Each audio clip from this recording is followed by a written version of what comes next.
자, 지금부터 11강 수업을 해보도록 하겠습니다. 11강의 주제는 1920년대와 1930년대의 무장 독립 전쟁이 되겠습니다. 그래서 지금 띄워놓은 것들이 제가 필기해 놓은 걸 그대로 스캔을 해 놓은 건데 스캔 상태가 그렇게 썩 좋지는 않습니다. 그래서 필요한 내용들은 여기다가 또 따로 메모를 해드릴게요. 자, 그럼 지금부터 1920년대부터 들어가 봅시다.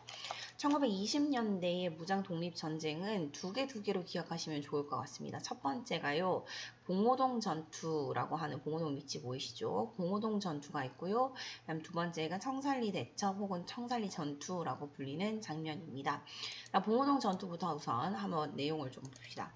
봉오동 전투에서 승리를 이끌었던 장군의 이름은 홍범도 장군이지만 우리는 기억하기 쉽게 이걸 어떻게 기억을 하냐면요. 이렇게 적으시면 좋을 것 같아요.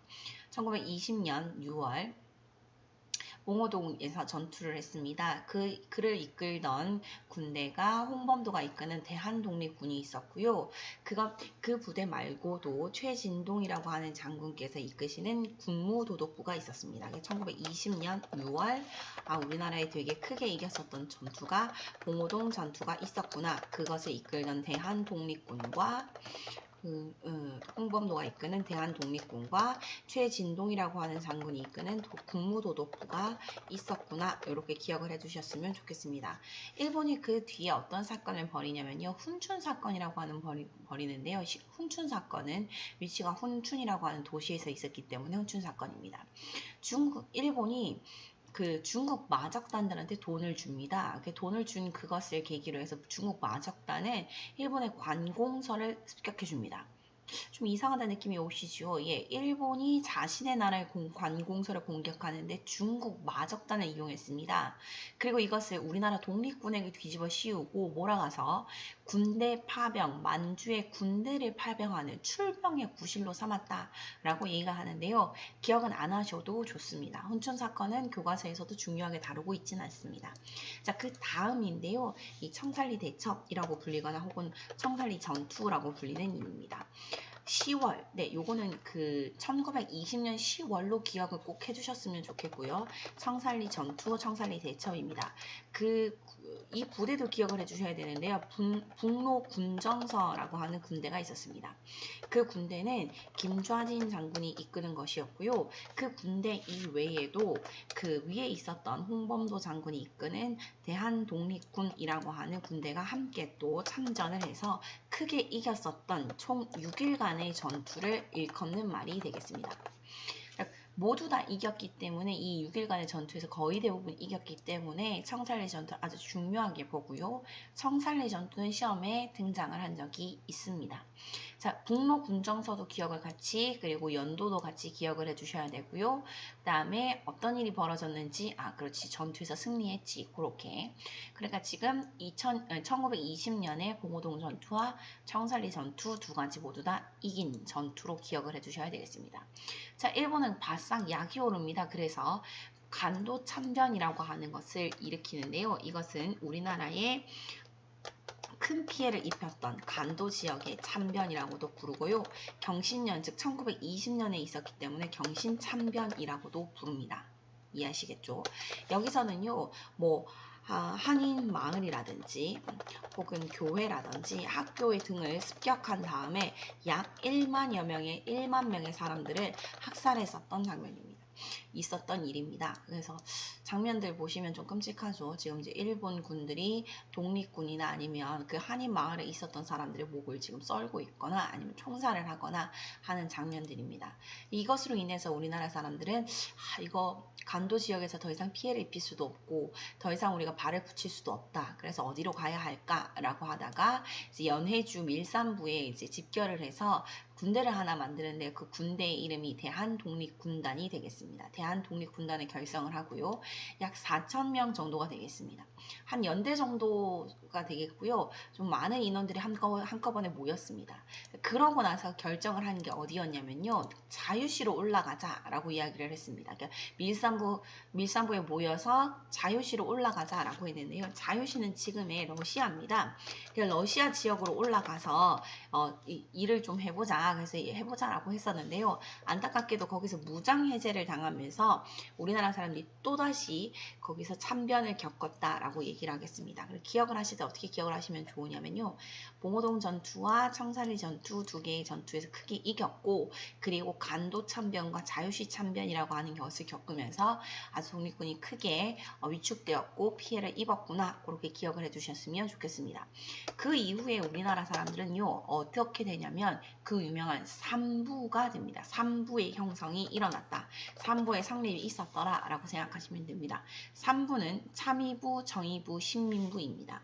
이름을 기억하실 때는 참, 정, 신으로 기억하시면 되겠지요. 참의부, 정의부, 신민부 이렇게 해서 세 개의 부가 성립이 됩니다. 그 삼부는요, 각각 어떻게 발전을 하냐면 이게 통합 과정을 통해서 세 개가 이제 두 개로 통합 과정을 거치게 됩니다. 참의부, 정의부, 신민부가 각각 어떻게 발전을 합니까? 네, 국민부, 남만주에 위치한 국민부와 북만주에 위치한 혁신의회로 바뀌고요. 이게 통합이 되는 과정입니다. 네, 통합. 그리고 나서 국민부 산하에 당 하나, 그리고 군대 하나, 혁신의회 밑에 당 하나, 군대 하나 이렇게 해서 각각 형성이 되겠습니다. 조선혁명당과 조선혁명군은 남만주 지역에 있었고요. 한국독립당과 한국독립군은 북만주 지역에 있었다라고 생각하시면 되겠습니다. 이해하시겠죠? 다시 한번 설명을 드릴게요. 1920년대 후반에는요, 참, 정, 신으로 즉 3부로 나뉘어져 있었던 그 군대가 자치정부가 두 개의 통합정부로 통합됩니다. 어떻게 되느냐? 남만주 지역에 있었던 것이 그 국민부가 있고요. 그 다음에 북만주 지역에 있었던 게 혁신의회가 되겠습니다. 북만주 지역에서는 당이 만들어지는데 그 당의 이름이 조선혁명당, 그 산하 부대는 조선혁명군 이렇게 되겠지요. 그 다음에 북만주 지역에 있었던 그 당 이름은요, 한국독립당, 그 산하 부대로는 한국독립군이 있겠습니다. 이게 지금 20년대 후반의 3부 통합 과정을 가리키는 이야기입니다. 이해하시겠죠? 그 다음 30년대로 올라갑니다. 1930년대는요, 중심 이야기가 그 한중연합부대입니다. 한중연합부대. 1930년에는요, 어떤 일이 벌어지냐면 29년에 세계적으로 대공황이 찾아오면서 일본이 만주 사변을 일으킵니다. 만주 침략. 그러면서 만주 지역에 있었던 중국 사람들조차도 항일 감정이 고조되는 모습들이 보입니다. 그래서 우리나라 사람들과 함께 중국 사람들이 함께 한중연합작전을 통해서 일본군과 싸우려고 하는 모습들이 보이거든요. 그것을 우리는 1930년대 한중연합작전 이렇게 부릅니다. 한중연합작전. 이것은 당연히 만주 지역에 있었겠지요. 자, 그러면 만주 지역에 있었던 이미 우리나라에서 군대가 예비되어 있었던, 준비되어 있었던 각각의 군대, 조선혁명군, 그 다음에 한국독립군이 있겠지요. 그 군대가 중국의 군대와 함께 연합작전을 벌입니다. 그 결과 꽤 승리를 거두는데요. 조선혁명군이 승리를 거두었던 장소가 이렇게 얘기하죠. 영릉과 흥경성이라고 하는 곳에서 전투에서 승리를 했고요. 한국 독립군은 이름이 더 독특합니다. 쌍성보, 대전자령, 그 다음에 사도하자라고 하는 전투에서 크게 승리를 합니다. 그 이야기가 여기 지도에 나와 있지요. 지도를 보시겠습니다. 남만주 지역에 있었던 조선혁명군이 영릉가와 흥경성 전투에서 크게 승리를 했으며, 그 다음 북만주 지역에 있었던 한국 독립군이 쌍성보, 사도하자, 대전자력 전투에서 각각 승리를 하면서 한중연합작전이 아주 크게 승리를 거두었다더라. 자, 그러면 조선혁명군을 이끌던 장군은 누굽니까? 라고 물어보신다면 양세봉 장군이 되겠고요. 양세봉. 그 다음 한국 독립군을 이끌던 장군은 지청천 장군이 되겠습니다. 각각 이렇게 군대 이름과 이끌던 장군, 그 다음 군대 이름과 장군, 승리했었던 장소, 이렇게 전투까지도 기억을 해주신다면 좋겠습니다. 그 다음 중국 관내로 이동을 합니다. 쌤, 관내가 뭐예요? 물어보는 학생들이 굉장히 많지요. 자, 관내는요, 중국의 만리장성 이남을 가리킵니다. 중국의 만리장성에는요, 만리장성에는 땡땡관 이렇게 끝나는 문이 있습니다. 그래서 그 문 안쪽이라고 얘기를 하고요. 같은 말로 중국 중원 지역이라고 얘기도 합니다. 어쨌든 중국의 중국 관내 지역에서 이제 만들어지는 당이 있거든요. 그 첫 번째 당의 이름이 민족혁명당입니다. 민족혁명당은 1935년에 김원봉이 주도로 만들어진 당이 되겠습니다. 특징이 있는데요. 김원봉이라고 하는 분이 사회주의 쪽이고요. 그 다음에 함께 만들었던 조소앙, 그 다음 지청천이라고 하시는 분들은 민족주의 계열입니다. 그래서 이분들의 모습을 보아하니 좀 사회주의와 민족주의, 좌우의 연합, 혹은 그 민족 협동 전선이라고 얘기를 할 수 있을 것 같습니다. 그래서 좀 합쳐지는 모습, 사회주의와 민족주의가 합쳐지는 모습이구나 라고 하는 특징을 가집니다. 그래서 그런지 뭐가 굉장히 유사합니까? 국내에서 만들어졌던 신관회와 매우 유사한 느낌이 드시죠? 그래서 민족혁명당의 특징을 이렇게 얘기합니다. 중국 관내에 만들어진 좌우 합작으로서의 최대 규모의 정당이다 라고 표시를 합니다. 민족혁명당.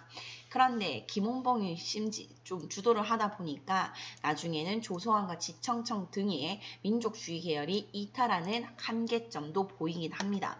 그러나 민족혁명당의 주도로 만들어졌던 군대가 있는데요. 조선의용대가 만들어집니다. 이것도 역시나 중국 관내에 만들어진 것이지요.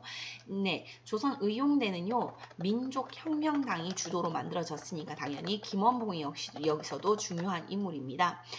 국민당이 지원했고요. 여기서 국민당은 중국 국민당입니다. 중국 국민당이 주도로 만들었습니다.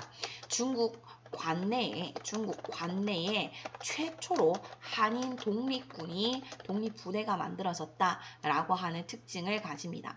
이 조선의용대는요, 나중에 나뉘어서 일을 하기 시작하는데요. 첫 번째 약 80%의 사람들이 화북으로 이동해서 조선의용군이 만들어지고요. 나머지 잔류했다는 20%의 사람들이 김원봉의 지휘로 어디로 들어갑니까? 그렇지요. 한국 광복군으로 합류하더라라고 하는 겁니다.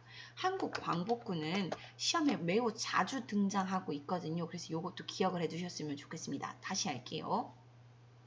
중국 관내 만리장성 안쪽에서 민족운동이 있었습니다. 민족혁명당이 만들어지지요. 김원봉 주도로 사회주의와 민족주의 연합단체, 즉 중국 관내 좌우합작 최대 규모의 정당이 만들어지고 그 정당이 주도가 되어서 만들어진 부대, 조선의용대가 중국 관내에서 만들어집니다. 그 중국 관내 최초의 한인 독립군 부대고요. 이 부대가 두 개로 쪼개지는데요. 대부분의 사람들은 화북으로 이동해서 조선의용군을 만들고요. 잔류에 있었던 20%의 사람들은 김원봉의 지휘로 한국 광복군에 합류합니다. 한국 광복군은 매우 중요합니다. 나중에 또 설명을 좀 드릴게요. 한국 광복군은. 그 다음 나머지입니다. 의열단입니다. 자, 의열단 하기 전에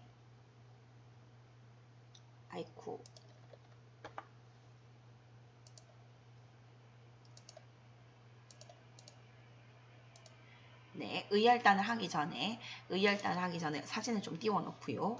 의열투쟁이라고 부르는 것들이 있는데요. 의열투쟁에는 두 가지가 있습니다. 의열단과 한인애국단, 보시는 것처럼 한인애국단이 있습니다.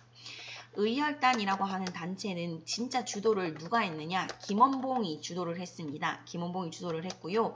김원봉과 함께 같이 등장하는 사람들이 여기 지금 띄워놓긴 했지만 김익상, 김성욱, 나석주보다 더 많이 등장하는 것이 신채호 선생님입니다. 네, 조선 상고사를 쓰거나 아니면 독사신론이라고 하는 것들 쓰셨던 그 민족주의 사학자인 신채호 선생님께서 의열단이 만들어질 때 조선혁명선언이라고 하는 것을 만들었습니다. 조선혁명선언은 의열단 선언이라고도 불리고요. 이것은 의열단의 활동 지침을 쓴 글이라고 생각하시면 됩니다. 내용은 이렇습니다. 우리는 민중 속으로 가서 민중과 손을 맞잡아 끊임없는 폭력, 제일 중요한 단어 폭력이지요. 폭력으로 혁명을 해야 한다. 그래서 의열단이 하는 일은 여기서 쓰여져 있습니다. 관련 있는 사람들 좀 써볼게요. 네, 박재혁. 위에서 아까 봤지요. 김익상, 김상옥, 나석주 등이 있고요. 이분들이 하시는 일들은 주로 폭탄을 투척하는 일들입니다. 폭탄을 어디다 던집니까? 우리가 던지고 싶었던 곳에요. 조선 총독부라든지 아니면 동양척식 동척이죠. 동양척식 주식회사라든지 각종 경찰서 등의 폭탄을 투척하는 일들을 좀 합니다. 이런 일들은 의열단에서 하는구나. 그렇게 봐두셨으면 좋겠습니다. 자, 그 다음 한인애국단입니다. 한인애국단을 처음 들어보진 않습니다. 왜냐하면 한인애국단은 앞에서 나왔었거든요. 언제요? 예, 김구가 주도로 만들었고요. 김구 선생님께서 임시정부, 임정이 침체에 빠지다 그것을 다시 활기를 불어넣기 위해서 활로를 개척하기 위해서 만들었던 단체다라고 해서 이미 봤었습니다. 중심 인물들이지요. 네, 이봉창과 윤봉길 선생님입니다. 윤봉길, 이봉창, 윤봉길, 봉봉 이렇게 기억하시면 되겠지요. 이분들도 하시는 일들은 폭탄 투척이다 라고 생각하시면 되겠습니다. 이봉창 선생님께서 하셨던 일은 어디다? 일본 국왕, 일왕이라고 하지요. 일왕의 마차에 던지는 일이었고요. 윤봉길 선생님께서 하셨던 건 상하이 훈코 공원이 되겠습니다. 상하이 훈코 공원 요거지요. 요렇게 됩니다. 그 결과 어떻게 됐습니까? 이 윤봉길 선생님의 특히나 의거 이후에 어느 나라? 그렇죠. 중국의 국민당 정부 그 대표적인 사람이 장제스라고 부르지요. 그 장제스가 정말 엄지를 척 시켜 세우면서 정말 중국인 1억 명도 하지 못했던 일을 한국인 한 명이 해냈다라는 식의 평가를 받으면서 중국 국민당 정부가 적극 지원에 나서는 것이 그 결과가 되겠습니다. 네네. 네, 결과적으로 이러한 일들을 막 불어냈구나 라고 하는 겁니다. 이해하시겠죠? 자, 그럼 문제를 좀 풀어보겠습니다. 다음 자료를 활용한 탐구 주제로 가장 적절한 것은 1920년 10월이죠. 연도 기억해달라고 말씀을 드렸습니다. 네, 연도. 북로 군정석, 군대까지도 등장을 하네요. 그러면서 쭉쭉 읽어보니까 청산리 대첩이구나 라고 하는 것을 알 수 있습니다. 정답은 청산리 대첩. 자, 2016년 9월 모평입니다. 3부 통합과정에 대한 이야기를 하고 있지요. 가단체에 대한 설명으로 옳은 것은 남만주의 국민부와 북만주의 혁신의회로 통합되었다. 국민부는 조선혁명당을 조직하고 그 산하의 무장부대인 조선혁명군을 결성했겠지요. 그럼 거기에 대한 설명으로 옳은 것은 몇 번입니까? 그렇죠. 영릉과 흥경성 전투가 되겠습니다. 가단체에 대한 설명으로 옳은 것은 며칠 전에 김상옥이 폭탄을 던졌네. 가단원의 일이야. 조선 총독부에도 폭탄을 던진 김익상도 그 단원이라네. 네, 의열단에 대한 설명을 하고 있지요. 의열단에 대한 설명으로 옳은 것은 김원봉 이렇게 되겠습니다. 그러면 나머지 것들 좀 볼게요. 자, 1번에 보시면 독립문 건립을 추진하였다. 네, 독립협회, 네, 서재필이 중심이 되는 단체가 되겠고요. 물산장려운동은 조선물산장려기성회라고 합니다. 중요하지 않습니다. 4번에 보시면 4번 보기에 오산학교와 대성학교를 성립하였다라고 하는데요. 이것은 신민회입니다. 신민회. 다음 5번에 등장하는 황무지 개간권 요구를 철회시킨 단체는 보안회입니다. 네, 보안회입니다. 이렇게 기억하시면 되겠지요. 마지막 문제. 밑줄 친 의거입니다. 얼굴을 보아하니 윤봉길 선생님이 너무 당연한데 혹시나 모를까봐 설명을 계속 디테일하게 합니다. 상하이 훈콩공원에서 일왕의 생일과 상하이 사변의 승리를 축하하는 기념식이 열렸다. 이때 폭탄을 던져 일본군 장성과 고관 다수를 처단한 의거가 일어났다. 그런데 모르는 사건이 등장을 했어요. 혹시나 만보선 사건 설명을 못 들으신 분들이 설명을 해보도록 할게요. 이 사건은요. 한국 농민들과 중국 농민들의 물싸움입니다. 네, 물싸움 혹은 수로 다툼이라고 생각하셔도 되는데요. 농민들에게 가장 중요한 것, 농사에서 가장 중요한 건 역시 물이지요. 그래서 물싸움이 벌어졌습니다. 그래서 이것을 중재에 나서야 하는 것이 일본 경찰이 되는데요. 그때 일본 경찰이 한국 농민의 편을 듭니다. 그래서 발단이 되었지요. 역시 중국 사람들이 생각하기에는 일본 한국 같은 놈들이었어. 내선일체. 그래 일본과 한국은 같은 몸뚱아리였어. 그러면서 중국 내에서 반한 감정이 정말 엄청나게 치솟아 오릅니다. 그래서 이 만보산 사건 이후에 중국 내 반한 감정과 함께 그리고 임시정부가 침체돼 있었던 것을 함께 없애보기 위해서 김구가 일으킨 것이 한인 애국단이었다라고 기억하시면 되겠지요. 이 의거에 대한 설명으로 옳은 것은 1번인데요. 나머지 것 좀 같이 볼게요. 2번에 보시면 복벽주의라고 하는 말이 나옵니다. 이것은 우리나라의 독립의군부라고 하는 1910년대 국내에 있었던 의병단체이고요. 임병찬이라고 하시는 분이 고종의 비밀지령, 밀지를 받아서 만들었다. 대표적인 이야기 되겠습니다. 시험에 이 복벽주의가 나오면 정답은 아닐 건데요. 자주 등장하니까 한번 오답 체크를 할 때 피해 주시길.